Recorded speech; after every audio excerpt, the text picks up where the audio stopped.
How's it going there, everybody on YouTube? Griffin here, coming to you with a quick video today. Changing things up a little bit since I know I've kind of been hitting hard on Teespring, Teachip, Photoshop, Illustrator and whatnot. And I think it's time to go back to my roots a little bit and kind of hit on Amazon and eBay and kind of just reselling in general a little bit. I'm not done with t-shirts by any means. Actually, I'm just now really starting to dive in. I'm looking at wholesalers to start getting my own shirts, tank tops and whatnot, so I can just print the designs myself. Well, I won't print them myself. Like I said, I'll pay a company that I've kind of been in contact with lately to print the designs onto the paper for me to transfer onto my shirts and whatnot with the heat press. But today's video, I actually wrote an outline for because there's 10 things we're going to go over and I didn't want to forget or jumble them up or whatever. Today we're going over the 10 things you need when starting an Amazon eBay business. And like I've said before, I say Amazon eBay together because if you're not doing both, I don't really see a point in doing it at all. Because, I mean, why put all your eggs in one basket when you can make, literally, I've had items that I've scanned on for eBay that sell for sometimes up to twice, if not 3 times more on Amazon because people love that free 2-day shipping and all that good stuff. But anyways, we're going to go over 10 things that are essential when starting this business. Number one, obviously you need a laptop with some high-speed internet. The high-speed internet isn't really a must, but to me it is just because I have up to 10, 20 different windows open at once, and obviously you want a good laptop. It's not necessarily your internet that affects how slow it goes after a certain amount of windows, but definitely the newer laptop model you have, the better. I personally just switched to my newer Toshiba laptop that I'm actually buying off of my parents when I'm moving out. And that's upgrading from a laptop that I don't think you guys have even seen, but I just sold it for $40 recently. And it was a model that I had ever since I was like 10 or 11 years old. So I've had it going on 9 years now. And yeah, it was just time to go. I couldn't hardly open 1 or 2 windows without it dragging. But yeah, so that's number one. Number two, a smartphone for sourcing. So like, obviously, most of us have smartphones by now, but there may be a few of you out there that don't. And I would highly suggest getting one anyways, just because in today's world, it's almost a necessity. And it's really not even that much more expensive. You pay for the data, obviously, but it's really not that much more expensive when it comes down to it. You can get plans for as low as like $30 a month.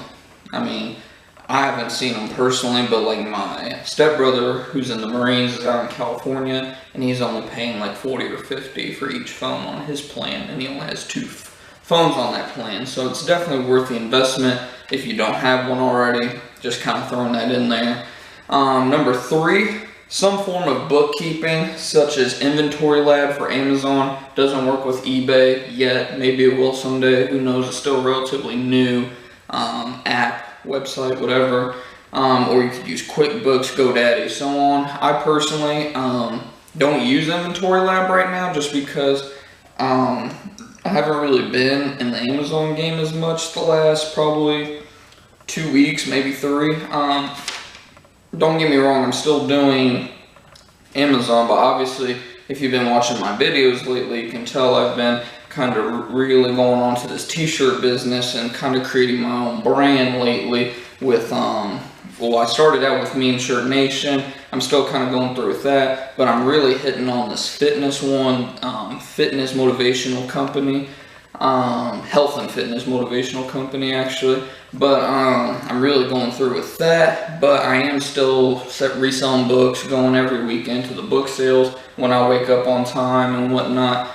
But it's not really a necessity for me right now. It's $40 a month that I can just keep in my pocket, so I'm just kind of doing it all by myself, just going through it. But yeah, I would definitely, the bigger you get, the more necessity this is going to be. I would at least have like QuickBooks, or at the bare minimum, a Microsoft Excel spreadsheet for both eBay and Amazon to track your expenses and all that stuff. And obviously you're going to want your travel mileage log. You'll want to keep that in your car or truck or van, whatever you're using, because that's all tax write-offs at the end of the year. And then number 4, a Bluetooth scanner. This is a must. I mean, they're so cheap anymore. You do not need to worry about going out and buying a $200, $300 scanner. You can find the KDC 200 for easily $40 to $60 at the most. And I mean, for like me, since I'm mostly doing books right now, and I still do clothing on eBay obviously and whatnot, but going through books, it makes it so much easier, because instead of having to completely pull a book out, scan it with the phone, hope that it even finds the right one, all I do is simply pull the book out a little bit, beep, scan it, and then just keep going. It's definitely a must. If you can't afford the $40 to $60, then just hold back. I mean, I'm not saying don't go out and source, but because I didn't use a KDC scanner until about a month or 2 into my business, and I mean, it's literally saved me so much time. When I first started going to the book sale, I was taking about, I would say, 30 minutes to an hour in the book sale, because that one's kind of a smaller one at my local library. But now I'm in there for about 10 to 15 minutes and I'm out the door. I mean, it's just, time is money in this business, like any business, and it's a huge time saver, so definitely get that. Number 5, laser jet printer. I actually just picked mine up today. I'll show you all real quick. Obviously I have to start buying my own stuff because I'm moving next weekend. This one is an HP Laser Pro P1109W. These are on sale at Office Depot right now for, I believe, $79.99 with a free 1-year warranty, or $15 for a 2-year warranty. I just went with the 1 year because I don't think it'll have if it doesn't have a problem its first year, I don't see why it would anytime. Sorry about that, guys. I thought somebody was here. But back to that laser jet printer. All that you have to buy is toner, which is usually, the guy at Office Depot said like 40 or 60, between 40 and 60 as well. And that lasts you 1,600 pages. And when you buy your brand new one, it comes with a 700-page startup cartridge anyways. So I mean, it's really cheap compared to going out and having to buy ink every few months, because ink for just black is what, $17, and I don't know about you, but I can tell I usually run out every, probably, I wouldn't say, definitely not 1,600 pages. I'd probably say every 100 to 300 pages, somewhere in there. I don't keep track of it, so I don't know for sure. But with the inkjet, I was running out pretty quick, so I mean, it adds up. So it saves you time on ink. All you're buying is your cartridges for toner. And also, Amazon is really not really happy about sellers using inkjet printers, because when you print out your labels, they're easy to smudge because it's ink, it's not a laser jet. And with a laser jet, you don't have to worry about any of that. So definitely I would invest in one of those. You're gonna have to get a printer anyways, you might as well get the right one, right? Number 6. A scanner that hooks up to your laptop, desktop, whatever may have you. I've kind of, not advertised, but I kind of mentioned this before, that I use a, I forget the brand name, it's on Amazon for $18 and some change, at least it was at the time. It might be a little more expensive now, I caught it on sale, but I believe it's no higher than $25, and I mean, it works really good. You can set it up where you don't even have to press the button to scan. I wouldn't do that personally, because I tried it and it'll just, if you don't pay attention, it'll just start scanning random things. But yeah, that'll definitely speed up your time instead of literally typing in every number on the barcode. I mean, it's another time saver. I would say that's probably a bigger time saver than the Bluetooth scanner, to be honest, and it's a lot cheaper. So if you can't get the Bluetooth scanner, at least get the scanner, because I mean, it's only 18 to 25 bucks. Definitely worth the money. 7, all of your shipping supplies. Obviously you need, obviously we know about our boxes, our tapes, but with tapes I would suggest getting a 3-inch tape gun.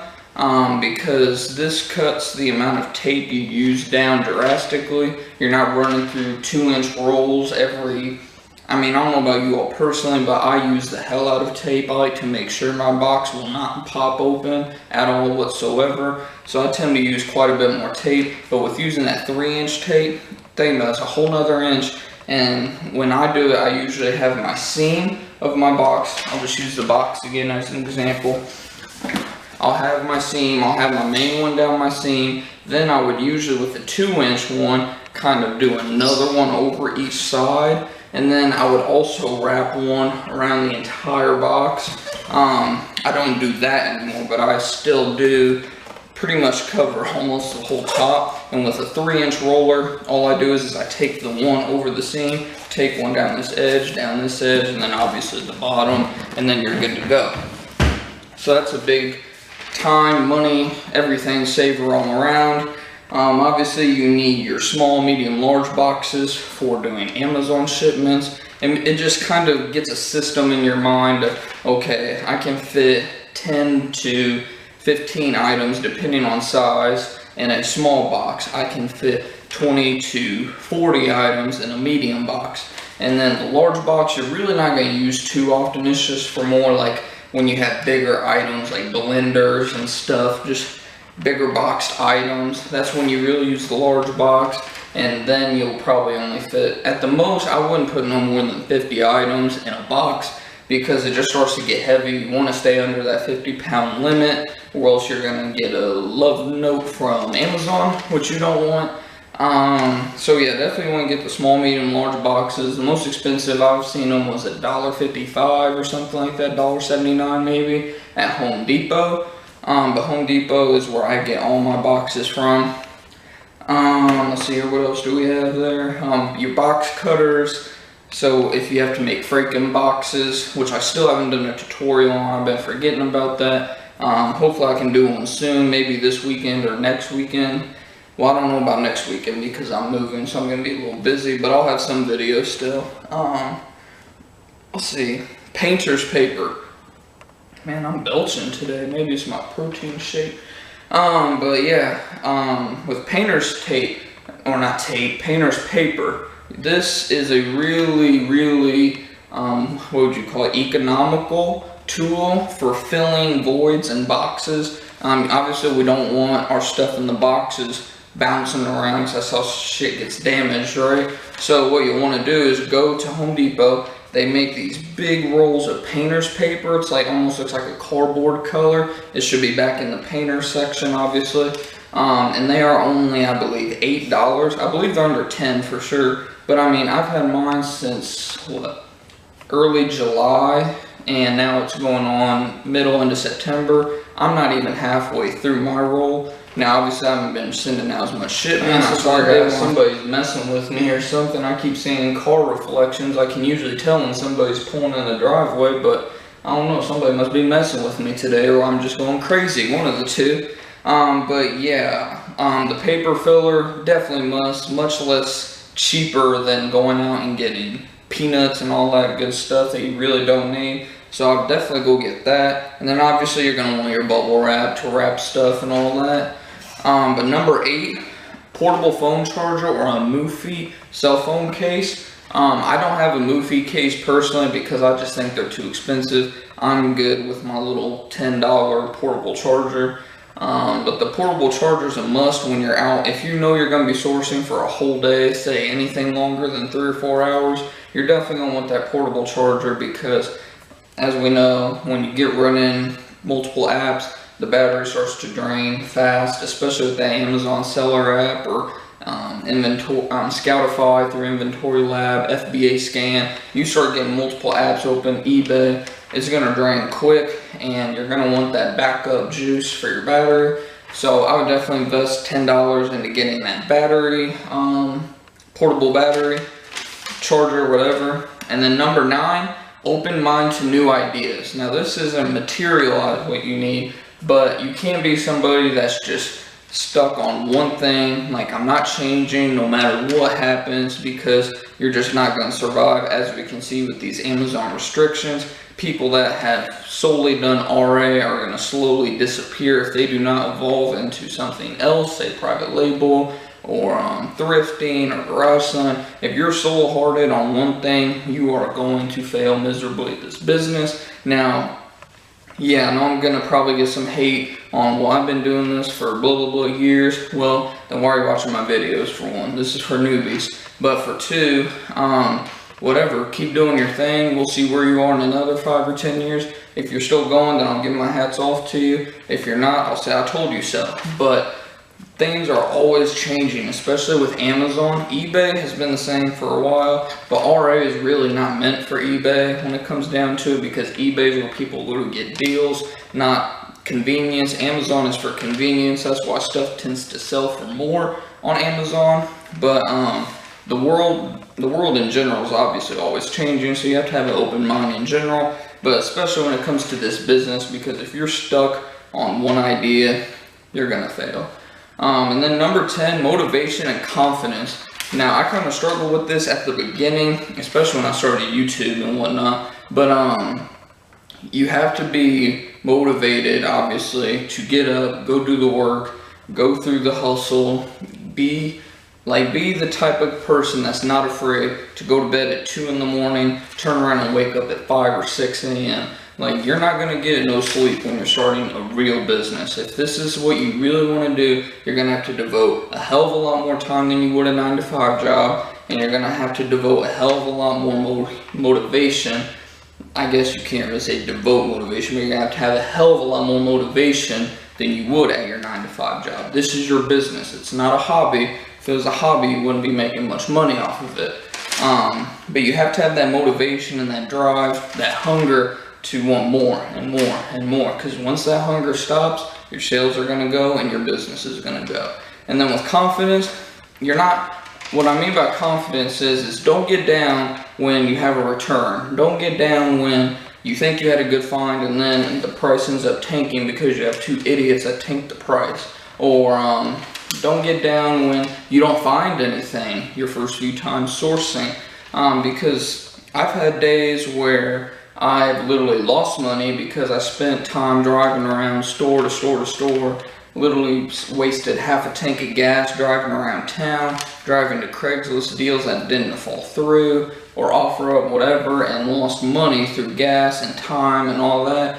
But then you have those days where you spend $5 to $25 and turn that into $2 grand in some cases.